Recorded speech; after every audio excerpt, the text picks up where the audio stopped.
Good morning and welcome back, ladies, gents and Pikachus, to another analysis and breakdown of the Quran of the Muslims! Yes, we're back once again to break this thing down verse by verse into factual, logical statements in English so that we can understand who or what is Allah, what does he mean by the contents of his barely able to survive 3 months of reading book, and more importantly for us as non-believers, how does that affect us in our lives today? So, as I always do before I start, I'm going to tell you now 2 things. First of all, if you want to fact check me or question any of the things I'm about to say, please first buy, translate and read one of these. An Arabic only Quran, which is the word of Allah. Anything else will just not do because Allah only writes in Arabic and in fact has said any other language's translation of this or interpretive works is the work of Satan. That's what Allah says. So if you want to fact check me, buy, translate and read one of these. And I hope you do, because once you have done so, you'll recognise everything I'm about to tell you now from here is 100% true of what Allah says in his book and what Islam believe today. And the second thing is, if you're going to buy an Arabic Quran, which I hope you do, don't buy one of these. Look at that, it's barely able to survive being read. I almost feel like whoever makes these don't think anyone's ever going to read them. It's just for sitting on a bookshelf so you can go, he's a good Muslim, he's got a wide selection of Qurans, but none of them have ever been read, because I've treated this just as well as I treat my Bible, which by the way is 85 years old and has had 3 previous owners. Look at that, as good as the day she was printed. But this thing has barely survived 3 months of being open and shut on the various pages. So anyway, let's carry on where we left off. Last time we were talking about the continued reading of Al-NIISA. We got to verse 100 and something, 111. So I think we're past the whole jihad instruction bit. Now we're going through the punishments of the people who the jihad targets, and you, O childlike Muslim, if you don't want to do the jihad. And that's where we got to last time. You have to go and do the jihad, otherwise Allah won't love you, and you won't be worshipping enough. So get to it, kill some infidels right this very second. Otherwise you won't get your virgins. So with that in mind, let's carry on where we left off. 112. Whomsoever earns a sin, or does sin against Islam, or upon he whom is surrendered, has obviously slandered, and he will earn Allah's great wrath, and an obvious error. End of verse. So, I think, although this sounds kind of wrathy and like, rah, kind of growly, like a barky rat dog, this is actually the least aggressive that he has been so far in the last 6 episodes. So if we break it down, what he's trying to say here is, whomsoever earns a sin or does a sin against Islam. So what he's saying there is not biblical sins as we would know them: murder, theft, rape, adultery, speaking against God. The sins or the sins you would commit against Islam means anything outside of this book, including watching cartoons, listening to music, having a musical instrument, not obediently following Allah, not obeying Allah's command, or worshipping, or doing anything outside of his commands. That's what a great sin means. So he's saying here, whomsoever earns a great sin or does sin against Islam, or upon whom he is surrendered. So what that means is, if you've surrendered to Islam, then you do something outside of Islam, it's double bad. Or if you try and leave Islam after you have believed, if you figure out, well, this isn't for me, and you try and leave, no, that's a big sin. And we get to the end of the verse, which is, if you do those things, you have obviously slandered. Now, what slander means? Libel means if you write a lie down, then you can be taken to court for it. Slander is when you speak lies against someone else. So what Allah is saying here is any of those things which are a great sin, they're not just a sin because they're a sin, they're doubly sin because when you do them, you're speaking against Allah. You're speaking against Islam when you commit sins. So that's almost like when you if you say you stole something and you went to court and the judge banged his gavel and said, we charge you with 3 counts of theft. We're also going to charge you with 3 counts of slander because by stealing you slandered the law. So it's double. That's what this is saying. So in conclusion of 112, don't do anything against Islam. Don't disobediently not be Islamic. Don't you dare not be Islamic, because that's a sin. But by committing the sin of not being Islamic, you're also committing slander against Allah. So it's 2 sins. That's what this means. But he's merciful and fair and just and all-knowing, despite the fact that he's punishing everyone twice for the same thing. It's like double ledger criminality. It's ridiculous. But don't take my word for it. Buy and translate not one of these, like a good quality one, and then you will know. Or maybe it's me throwing it down like that. It doesn't like being thrown down. What a cheap, nasty... Look at this. That's terrible. Whoever makes these Qurans... Right, we're losing the cover, guys. The cover is no more. Now the Quran is just this. So crap. Anyway, stop getting distracted by your quickly disintegrating word of Allah. Perfectly preserved, eh? I beg to differ. Anyway, we'll carry on. 113. Concentrate. And were it not for Allah's great mercy and his great bounty, the infidels would have misled you all. But they do not. They only lead themselves into the evil fire, and they cannot harm you. Allah does indeed give you his bounty and his great wisdom within his Quran to teach you all that you did not know. Allah's bounty for you is greatest and most useful. End of verse. So a long verse there, but there's a lot of stuff to unpack, so let's break it down. And... so this is, even though it's a new verse, he's adding this on to the previous one, you know, about how everything is a sin and it's double sin, because you get the sin and then you get the not obeying bit, the slander bit as well. And, were it not for Allah's great... oh, I see why he's doing this. Were it not for Allah's great mercy, even though he's punishing you twice for every single thing you do, now he's talking about his mercy, because in your head you're going to be thinking, that's not very merciful. Like, it's bad enough you're punishing people for not being Islamic when they're not Islamic, but punishing them twice by saying it's also slander, that's not merciful. That's the opposite of mercy, Allah. But anyway, were it not for Allah's great mercy and his great bounty, i.e. everything belonging to him that he's going to give to you if you do the jihad, the infidels would have misled you all. So what he's saying here is, Muslim child, if it wasn't for this quickly disintegrating, very cheaply made book of Allah's wisdom, you would be an infidel right flipping now. You'd be following Satan right now. You'd practically have horns coming out your own head. You'd be fornicating, you'd be getting drunk, you'd be listening to Drake or so, I don't know, you'd be listening to musical instruments, you'd be enjoying art, you'd be chatting to women and Westerners, you'd be rich and that's sinful. You'd be doing all the sins if it wasn't for Allah's very floppy Quran. And then he goes on to say, but they do not mislead you, even though that could happen to you. Because of this is like your shield against the world. Because of this, all the bullets are hitting the Quran and then they're bouncing off and you're surviving, so the infidels can't get you. Because remember, everything that ever happens to you, every pain or sin that you come across, eventually we find out that it's the Jews or the Christians that caused that sin. And that's why in the previous episode, Allah said, every pain you suffer in life, I will make the infidels suffer. You know, because he wants you to think that it's the infidels causing your pain. That's why he's going to make them suffer. Even though he's merciful and it isn't anything to do with them. Nearly swore there. So, we know from verse 1, it's 2 sins for every one, because there's also the slander of Allah, but only if you're not obediently following him, in which case there's no sin, because you won't have done the thing in the first place. Now we also learn of Allah's great mercy and his bounty. That's the reason why you're not being misled by the infidels. So his mercy and his bounty is obviously this, because he told us earlier, this is the reason. Allah specifically says in here, the reason why, O Muslim child, that you're taught all this wisdom, why you're going to have a great life, why the jihad will be successful, despite the fact that it's hopeless, even in his words he said that. The fact is, because you've got his Quran of the Muslims minus its cover, that's the reason you're going to be successful in all your things you do in life. So this is the reason why the infidel cannot mislead you. And the between the lines implication is, you better be reading this in your spare time, O Muslim children. Otherwise, you know what's going to happen to you. And don't think I can't see you because I'm watching you.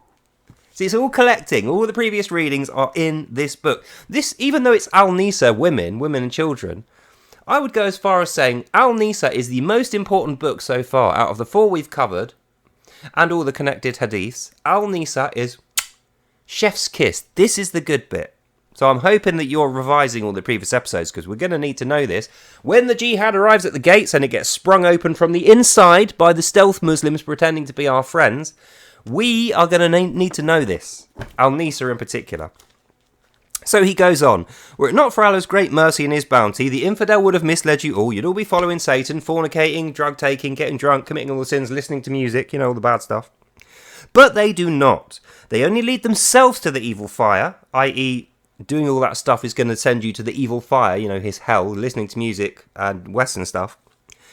But they cannot harm you because you've got this to defend you, just cover yourself in Qurans and then nobody... I've just had a brainwave. When we go to war with the jihad, all we've got to do is cover ourselves in Quran pages and they won't be able to attack us. It's foolproof. Allah told me. It says so in here, so it must be true, right? And then he finishes off the round by saying, Allah does indeed give you his bounty and his wisdom. Here we go, within the Quran. So he's admitting all his wisdom and bounty is this. So when he says his great bounty, his great wisdom, the great wage, everything that you're going to earn in reward for your killing yourself in a jihad, what he actually means is, I'll make sure you have one of these. Thanks, Allah. How generous and merciful and kind. Meanwhile, the Jews and Christians have all their stuff, and they have the Bible, the Old Testament, and they can listen to music, and they're rich, and they don't have disease or curses, and they're peaceful, they don't have to go on a jihad. But this is surely better, says Allah. And then he finishes off by saying, Allah's bounty for you is the greatest, and you know this because it's the most useful. And I suppose this is the second time in the entire Quran where he said something which is true. Because if you're a Muslim and you're looking to go to war in a jihad, and you don't want to feel pain or grief, or you don't want to be put off in any way, you want to be able to run fearlessly into the swords of the Crusaders and die and then become a martyr. If that is your goal, though, Muslim, this is the perfect guidebook for it, because there's nothing sensible in here. There's no life guides in here. There's no life advice in here. There's nothing in here which is going to lead you to having a great existence and a happy life, or having a good family or a job. No. Unlike this one, the Holy Bible, which is packed out with stuff like that. No. This one, even minus the cover, has two roles. The first one is to instruct you how to kill yourself in a jihad and take down as many infidels as you can take. And the second one is to worship Allah, so that he knows and he loves you, and that you know and you can be loved by him. Despite the fact that he never once says, I love you, O Muslims, in any page of the Quran. And that is a fact. That's what this means. Sorry, O Muslims, to make you cry about how Allah is never going to tell you that he loves you. It's his wisdom. Obviously, it's wise not to tell Muslims that they are loved. Otherwise, why would they do the jihad? The whole point in the jihad is that they're getting Allah's love by martyring themselves on the end of a crusader's bullet or sword. And getting their virgins. So it's twofold. The whole religion, the whole theology of Islam is kill yourself so you can have lots of virgins and the love of a man god. If you don't believe me, bite and read it yourself, but not this one because it kind of sucks. And we move on. 114. There is no good in their secrets or their counsels. The scabby infidels in the West. Except he who does give way to charities or reconciliation to Muslims. Oh, why am I not surprised? Whoever does that is seeking Allah's pleasures and shall surrender to Islam. And he will earn a great wage. End of verse. So I've noticed a few little points in here. So after he went through the greatest and most useful thing on earth is this, and if you don't read it, you're an idiot who will die. And by the way, you have to go and be an idiot and die anyway in the jihad. But it's cool because it's not infidels misleading you. You're doing it for Allah, not Satan. That's a big difference.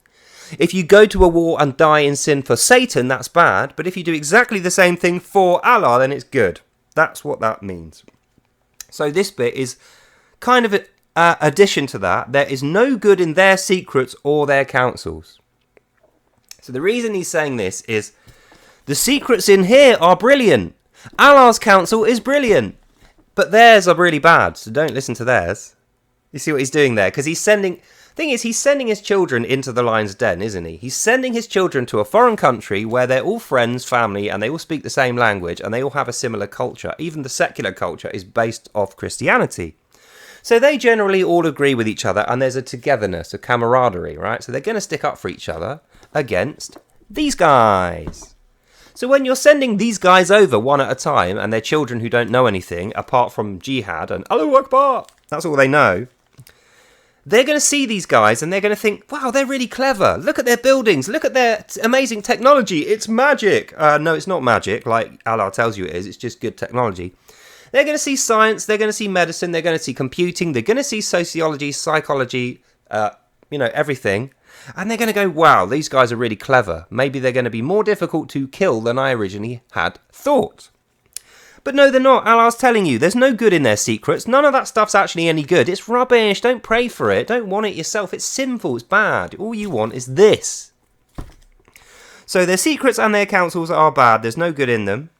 Except he who gives way to charity or reconciliation with Islam. So there are some good infidels. The good infidels are the traitor infidels who you can easily trick into becoming your dhimmi, i.e. slaves who willingly work for Islam without having to have been enslaved. You know, the apologists, the stupid hippies and stuff that they want to defend this, thinking it's equal to the good religions, which it definitely is not. They're the only good ones. And whosoever does it, i.e. seeking Allah's pleasures, i.e. reading this, shall be surrendered to Islam. Oh, that's great. That's great, Allah. So half of the traitors of the Western guys, you're still going to kill them, but they will not die and go to hell. They will only be in hell for a little while. Then they'll get Allah's pleasures and they'll be reborn as a glorious Muslim in the afterlife, and they'll get 72 virgins. I'm not sure he understands Western culture. Like, I don't think there's many people here, if they think that heaven exists, that are going to be very pleased with the reward of 72 virgins. Most people here have shagged 72 virgins, or like something like that over the space of their life. Not all at once. Okay, Allah's got the edge there. We haven't had 72 virgins at the same time. But over the space of our life, many of us have slept with 72 people, most of which were probably virgins at the time, because it was when we were younger. But anyway, that's what you're going to get, 72 virgins of his great wage. So when he says there is no good in the secrets or the counsels, except for the ones who give you charity and accept Islam, you know, these stupid traitor infidels, whosoever does that is seeking Allah's pleasures and shall surrender, and they will get their 72 virgins. These infidels, even though they won't be as good as a Muslim, they're not going to make their way to paradise. They'll still have to go to hell and burn for a little while, but then they will go to paradise later and they will be reborn as a good Muslim. And then they'll have to learn Arabic, because that's what they speak. A bit confusing, but that's what this means. But it's not very important to the whole jihad thing. I feel like that was just shoved in as an afterthought, just in case, because Allah claimed earlier, I write every man's path, I preordain everything. But he doesn't, because he's clearly giving away here. He's just thought of that now. He didn't realise, oh yeah, maybe some of these Western guys will willingly come over. We won't have to threaten them with death. Some of them just won't like the West anyway, and then if we just trick them, they will become our dhimmis, you know, our willing servants. So that's why this is in the middle of the book, not at the beginning, and it's not in Sharia. Because he didn't think of it until now, so he doesn't preordain everything, he doesn't know everything, he can't read the future, and he doesn't know your thoughts. That's what this means. And we move on. 115. We get to this is the meat and gravy of this page. 115. I'll do it in a voice.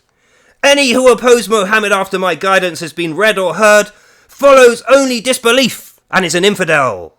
We will let him find whatever he chooses, and whatever he chooses is the sword of the Muslim, and we shall roast him afterwards, and he shall be in great torture, and his final ending place shall be hell, burning forever.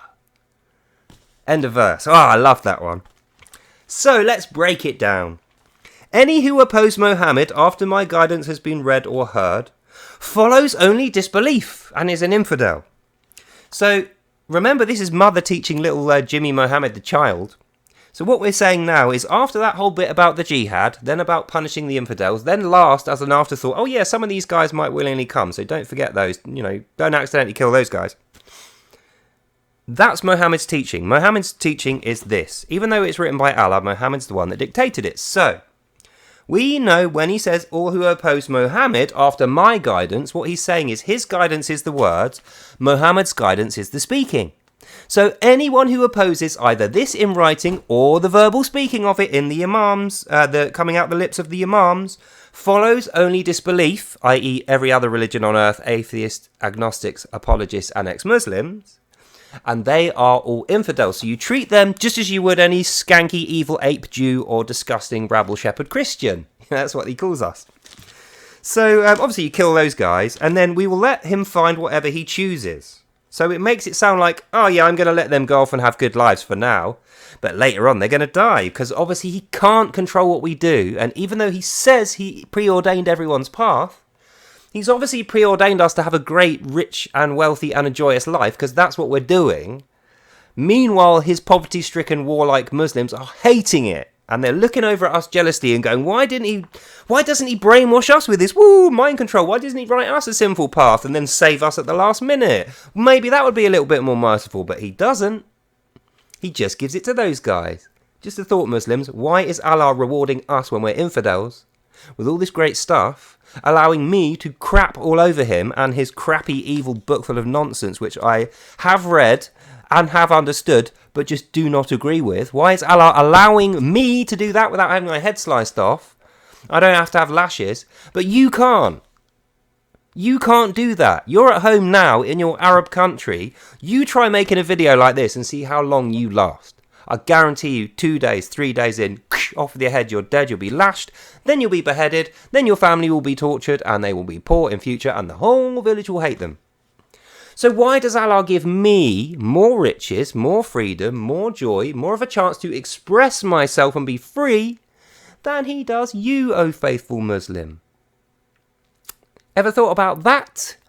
Of course you haven't, because you're not allowed to have any thoughts of your own. That's disobedient. And if you're disobedient, you know what will happen. Off with your head, you're dead.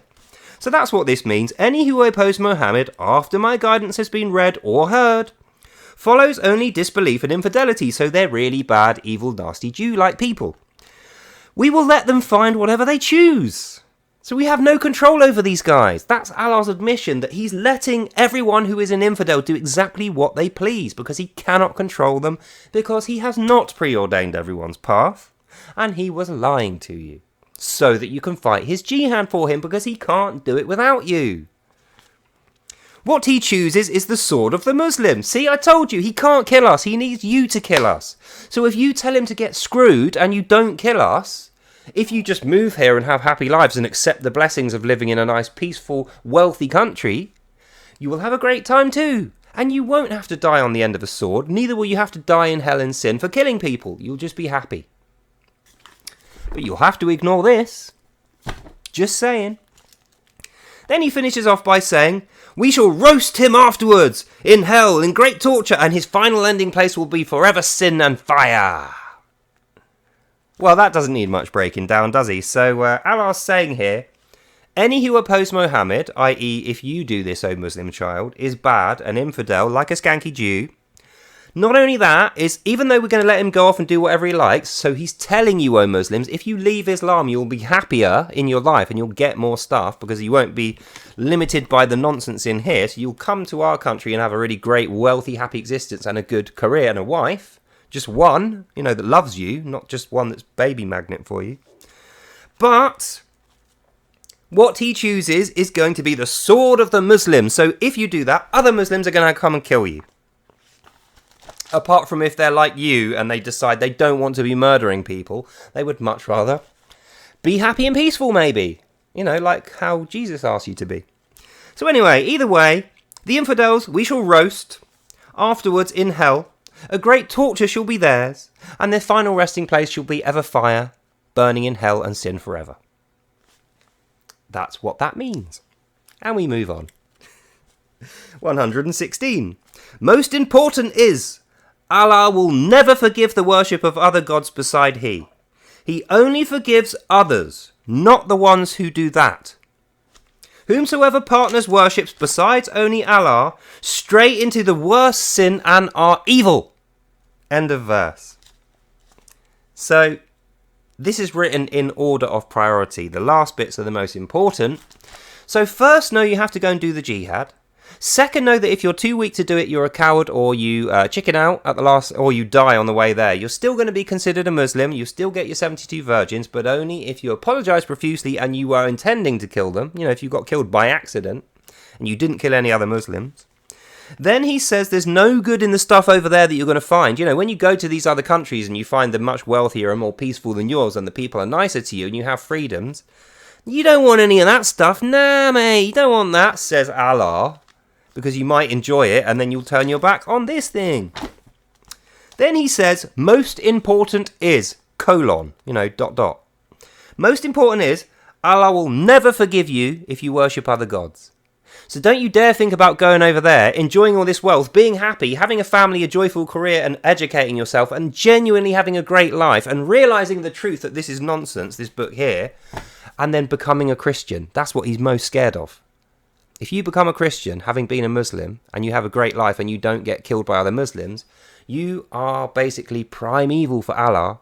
Not because you're any kind of physical threat to him, not because you're any kind of physical threat to Islam, because ideologically other Muslims will see you and go, let's all do that, let's all go over there, look, he's having a great time, let's go. And then masses and masses, millions of Muslims will immediately leave Islam, and there'll be no one to kill those pesky Jews and Christians. That's what he's saying this for. It's the most important, because the end times genocidal prophecy led into the jihad by the little children means killing all these guys. So if they're not getting killed and you're actually joining them, and other people see that and they join them, it's the end of war. And as we know, Allah's will is warring nations. So how are we going to have warring nations, O Muslim children, unless you are going to war with them? Because we know they don't want to go to war with you. They'll only defend themselves. That's why we had to make it a jihad. We could just say go and invade them, because you'd know. So we call it a holy jihad. Go and do the holy jihad. For Allah, Al-Akbar. We had to add all this flavourable crap, otherwise you wouldn't have done it. But that's just my speculation. That's just me interpreting Allah's will. He doesn't actually say that. What he actually says is, no, all that stuff's evil. They're really evil. You're a really good, righteous Muslim if you kill them, even though you don't want to and you're terrified and it's pretty much a hopeless endeavour. Go and run onto a sword and die and martyr yourself so that Allah will love you and you'll get your 72 virgins. Of course, that's what you want. Everyone wants 72 virgins. Even old women who presumably are going to go to this paradise as well. You ever thought about that? If you're an old woman, say you've had like 15 children and you're 99 years old Muslim woman, you're on your deathbed. Are you seriously going to be lying in your deathbed thinking of Allah going, oh, I'm going to get 72 virgin brides, yes. Of course not. You don't care about virgin brides. It's not like you're going to have 72 virginal husbands, is it? That's never mentioned anywhere. So we know the afterlife and the 72 virginal brides is specifically targeting the minds of the children who we are now talking to, because they're the only ones who are going to care. And I suppose pervy old men, the imams. But it's just so short-sighted. Why don't you offer them real paradise, communion with God, salvation from your sins, and everything you ever desired? Not just 72 virgins. Actual salvation and paradise like you get in the Holy Bible. Wouldn't that be a thing? You don't even have to kill anyone. You have to not kill people. But what do I know? I'm not a Muslim, so I'm obviously a stupid infidel who has no idea about morality. And Allah is so graceful and wise and merciful, he obviously knows everything. That's why he's written this. So we move on to the last of our verses, 117. Only women and weaklings are called to other faiths, and they find no guidance except that from Satan. And Satan is the most terrible enemy. Only Allah is worthy and wise. End of verse. So this is the most interesting bit of today. I'm going to go out and say that. And the reason is not just because it starts only women, but because it ends with Satan. Now, if you know anything about my work, I have likened Allah with Satan, and I have suggested that these are both the same being.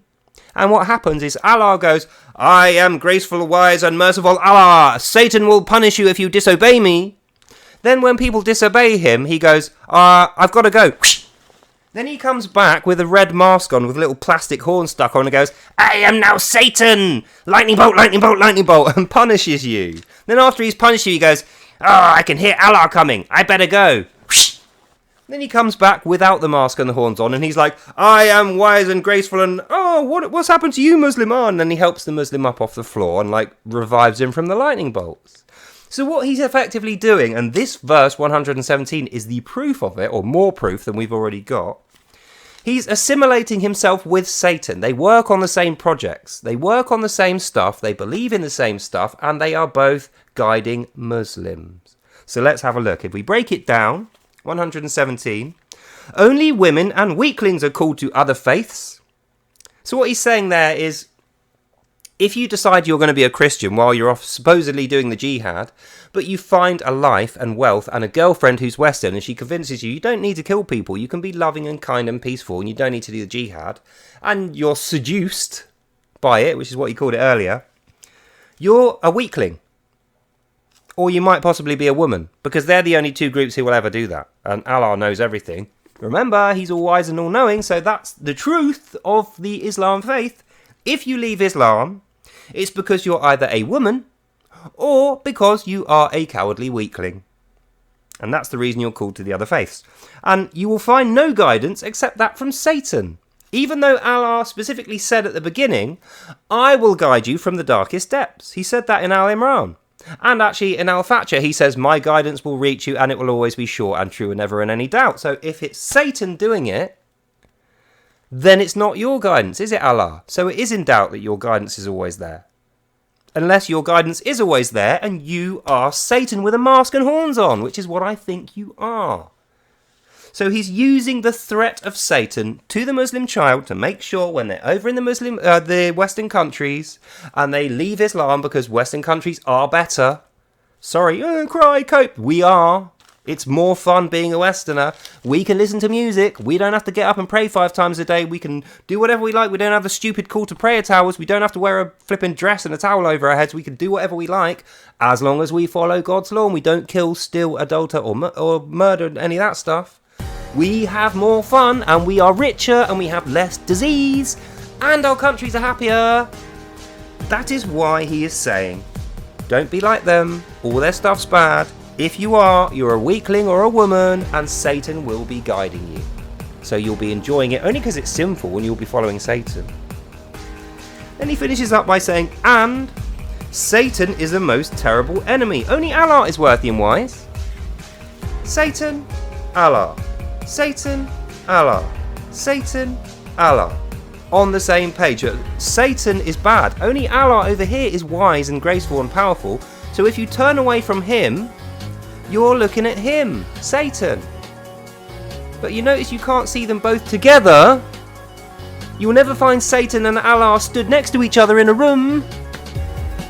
Maybe they're the same guy, is what I'm saying to you Muslims. If you can turn round and see Allah, and then you turn away and it's like, whoosh, oh look, it's Satan. Oh look, it's Allah. Oh look, it's Satan. Maybe he is scheming and deceiving you by appearing as a disguised Allah who is Satan. And that is the reason why he's guiding you here. Because he said at the beginning, he's always going to guide you. If you don't do what he wants, he's going to trick you. He's going to light your path towards sin because you weren't obedient. How do you think that works? Through his apparition as Satan. So we know Allah is Satan. It's just only Muslims that haven't figured this out yet. And that's the end of that reading. So, in summary of Al-NIISA so far, do the jihad, don't be scared, don't be moralising, don't think that you can be friends with these guys, even though they're having a much better time, they're richer, their countries are peaceful, they have medicine, they have technology, they're having much more fun, they're allowed to listen to music, even though they're doing all that stuff, and they're nice, and you can have salvation through Jesus, or you can just be secular, we're not going to kill you either way. Even though all that stuff's over there, don't think about it. I can see you, I can mind control you, hear your thoughts, and you won't get your virgins, and I'll punish you, and your family will hate you. All the threats cascade down at that last little bit, and he caps it off by saying, and you'll be following Satan. So get to the jihad. And that's the end of this video. So, I hope you enjoyed that and you learnt something. God bless you all, and I will see you later on. Bye now.